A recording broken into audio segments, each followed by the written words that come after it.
আমাদের ফলাফল আমরা বুঝে নিব ইনশাআল্লাহ। আমাদের দলের নেতা কর্মী ধৈর্য ধরে আছে, এর মানে এই নয় আমরা দুর্বল।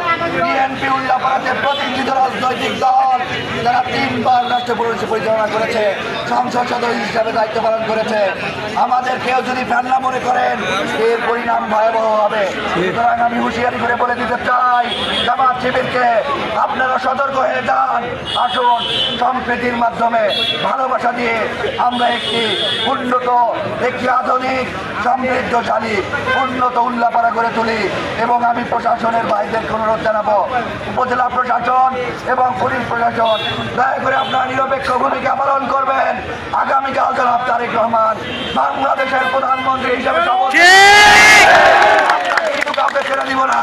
আমরা আইনের শাসনে বিশ্বাসী, আমরা আইনের প্রতি শ্রদ্ধা রেখে বলতে চাই আপনারা নিরপেক্ষ ভূমিকা পালন করবেন, আপনারা আইনের যে সঠিক প্রয়োগ সেটা প্রয়োগ করবেন। সবাইকে ধন্যবাদ জানিয়ে আমি বিদায় নিচ্ছি। আল্লাহ হাফেজ। বাংলাদেশ জিন্দাবাদ।